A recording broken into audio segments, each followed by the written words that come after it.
Welcome back to the Code Yellow podcast, where I am with my favorite auxiliary co-host, Martha, my wife, and we are doing another at-home episode.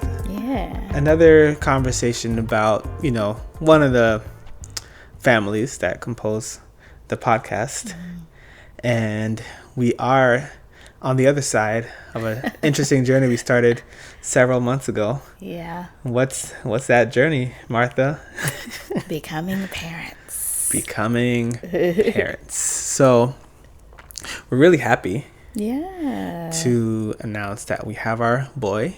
Yes, he is here. Boy. Are we telling them his name? Yeah. Yes. Aaron James Cohen, born in Houston, Texas. 7 pounds 1 ounce and all the numbers in between. We're very blessed. He came the day after my birthday. Yes, indeed, the day after your birthday. Yeah. So the most expensive birthday gift any of us have ever received. But it's been an interesting ride. Yeah. We are just about 1 month in now. Yes. Yeah. Literally, his 1 month day is tomorrow. Yep. 1 month birthday. 1 month. Yeah. Yeah. I was supposed to say anniversary now. Man, he turns 1 month tomorrow. Yes, he does. So we are just kind of gonna enjoy this process and tell you all the cool things we've learned and experienced in this whole ordeal. It's like nothing else we've ever experienced. Yeah, it is truly life-changing. Like, that's cliche to say, but it really is life-shifting. Yeah, for someone who's a planner like me, I can at least at this point I can no longer plan my days like how I used to, everything's unpredictable. But what I will say is, even though I am a planner, I'm also a preparer. So I kind of like prepared as much as I could in terms of like having the things that I heard that I would need or might need, or, so I have all the things.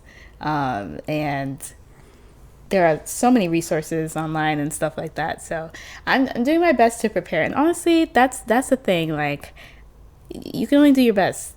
Yeah. Indeed. But hey, guys, this one, she was ready. She was ready. She had literally everything. Yeah. She did all the research on like Instagram. She got the Mom Cozy this and the Freedom Mom that. Not endorsing any specific brands, right. If you know, you know. And then,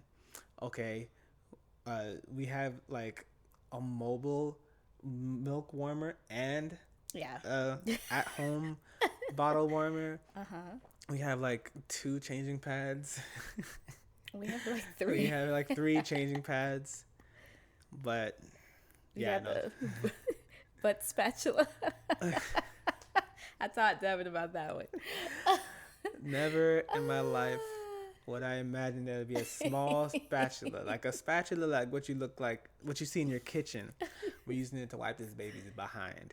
And let me tell you something. Well, to put diaper cream. Diaper cream. Yeah. But that is probably one of my favorite baby tools, because it's like you get to.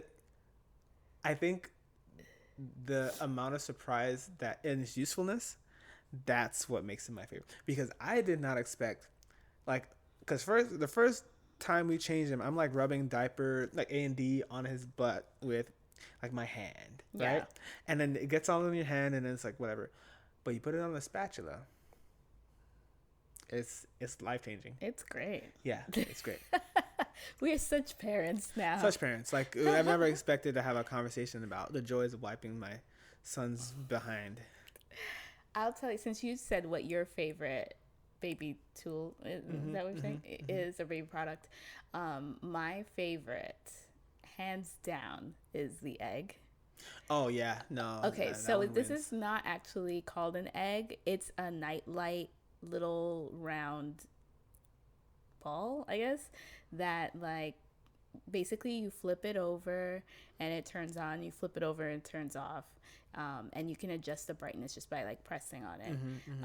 But it's so clutch for nighttime feedings and diaper changes, and even just seeing when you're walking around the room, like it's just, yeah, I love that thing is great. And what makes it even greater, guys, is the fact that I charged it before giving birth and I have not charged it since. And that's we crazy. use it every night. Every single night. We use it always every night. Yes, like that's some battery life. That is some battery life. It can be charged, right? Yes. It's not, okay. Yes. Yeah.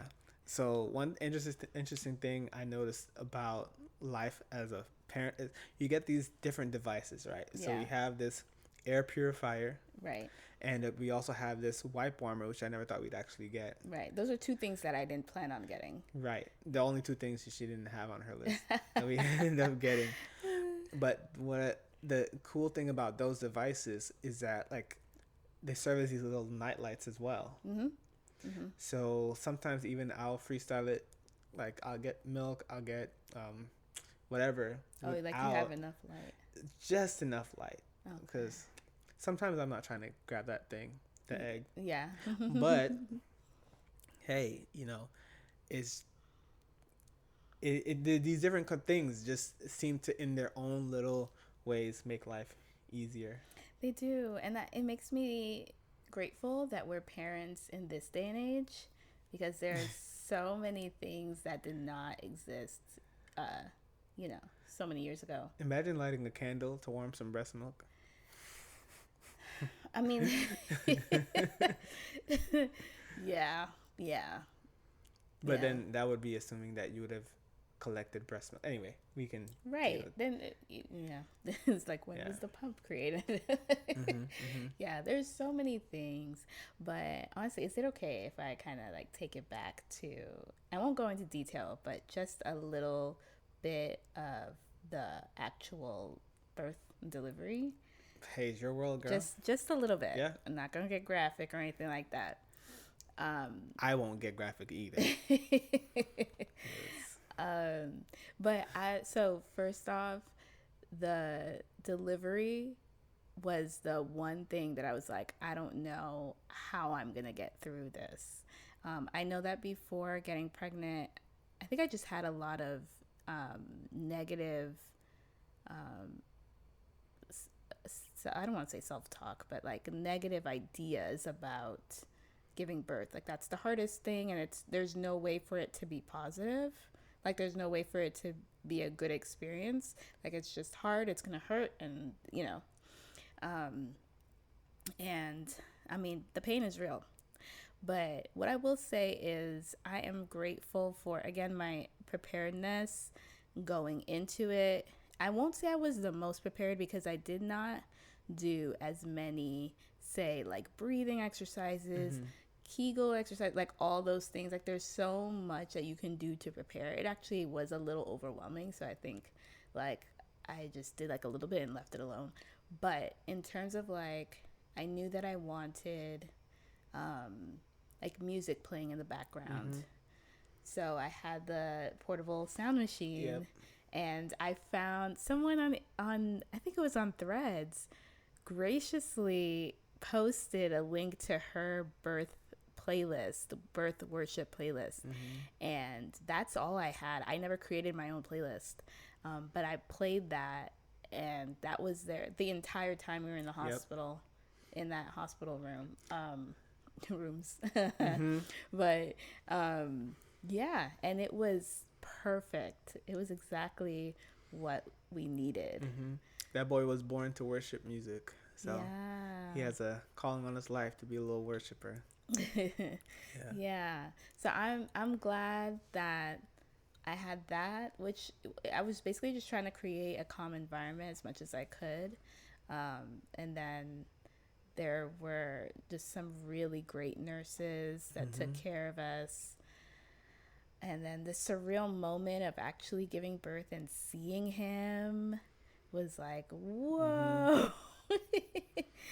And he was such a calm, peaceful baby from when he came out, guys. Like, he barely cried. Like, he cried just so we knew he was alive.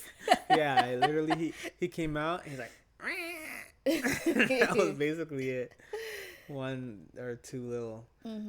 I was in shambles, guys. Yeah, I was in shambles. I wasn't gonna mention that. Yeah. Hey, I'm not ashamed. I'm not ashamed.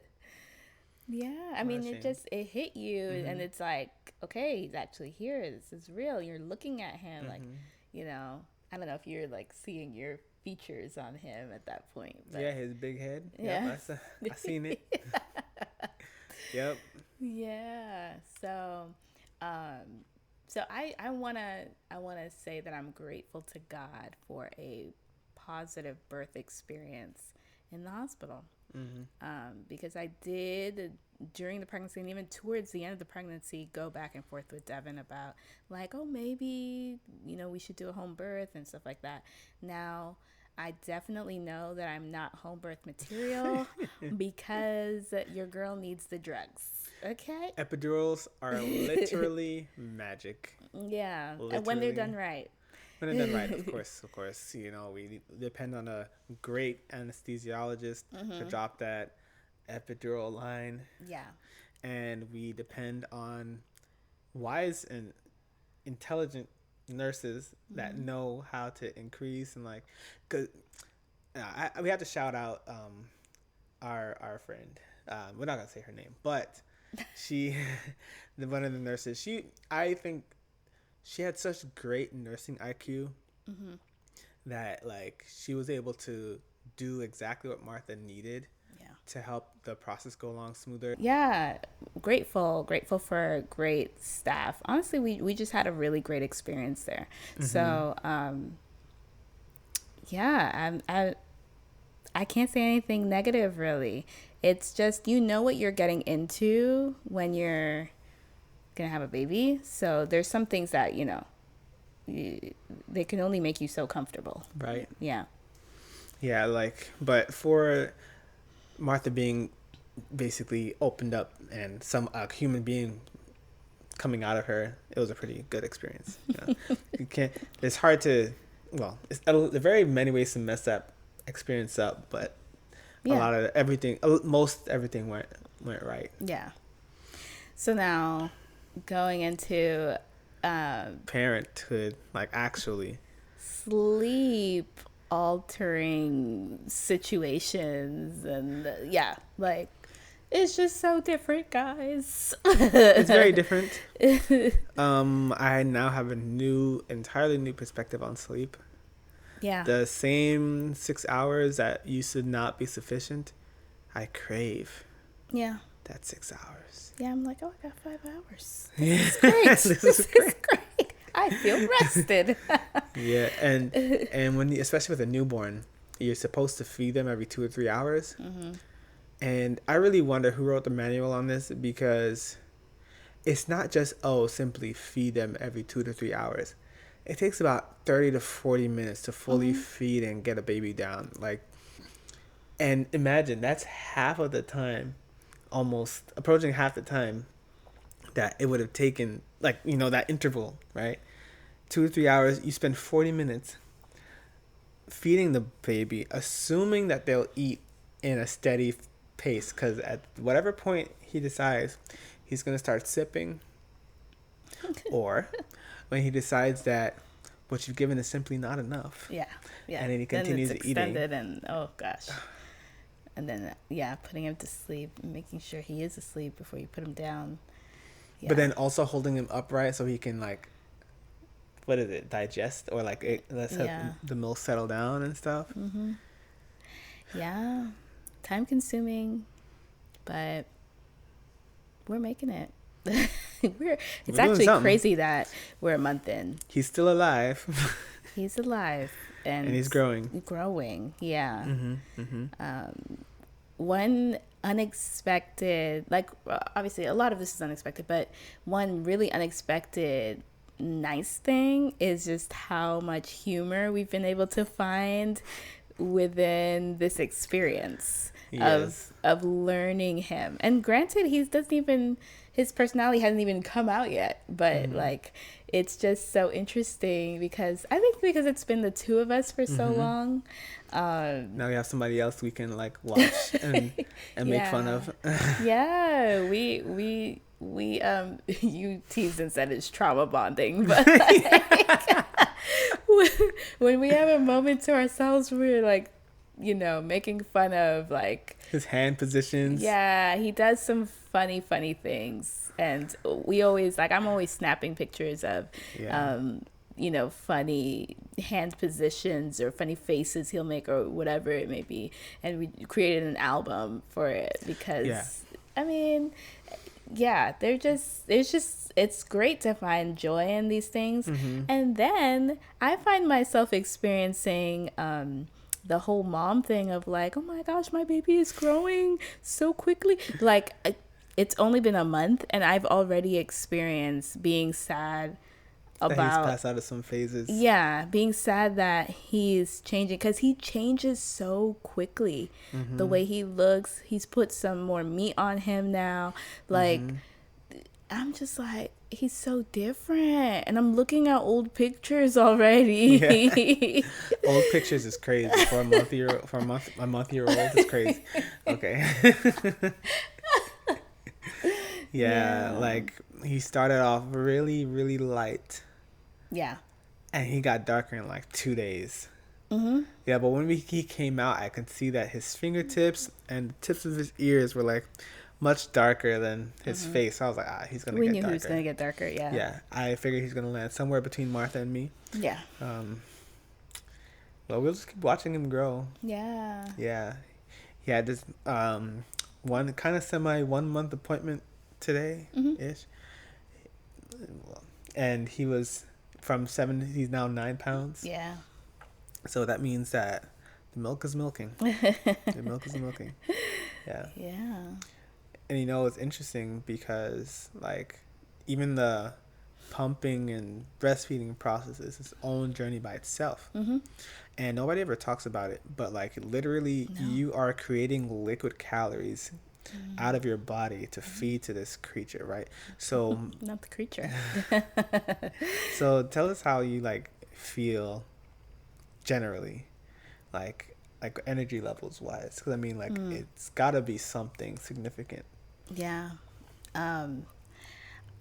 I think I go up and down. Like I'll feel so number one, like rest is super important, especially because I'm postpartum now. Like I'm recovering from a major, I won't say surgery, but a major health event. Yeah.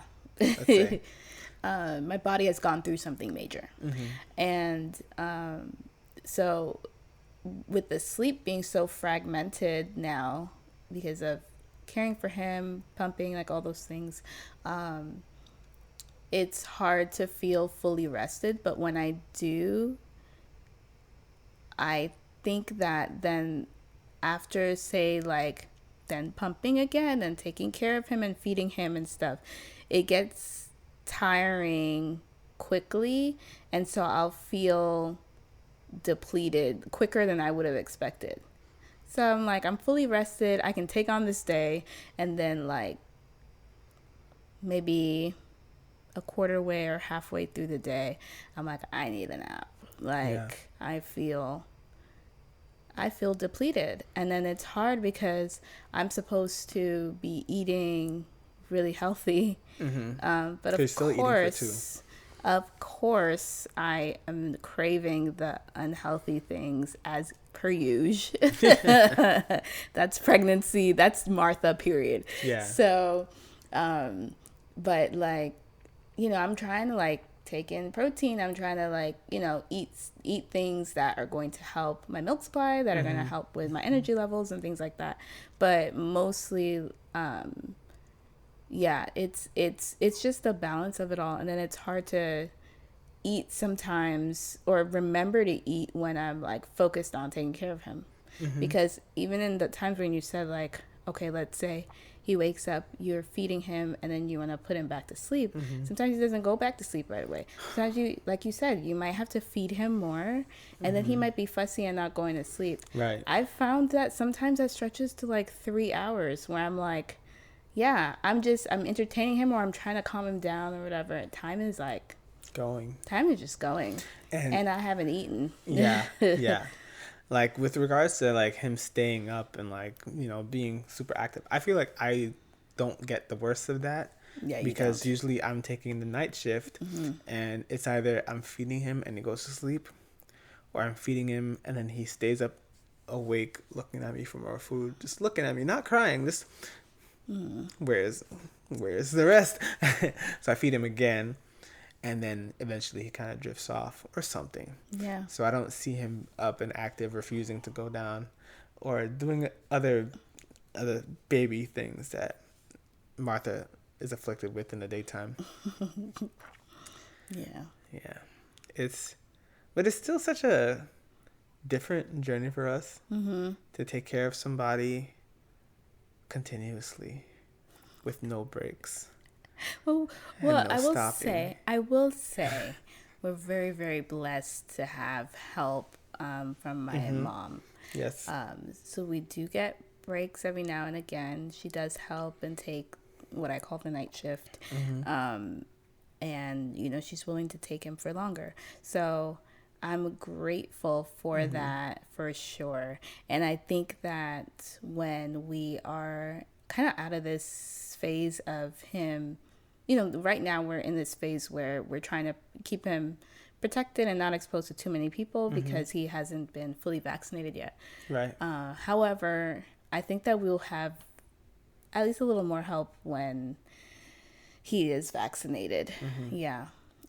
So there are breaks a little bit here and there, but generally, yeah, our life is different. Yeah. Our lives are different. Yeah.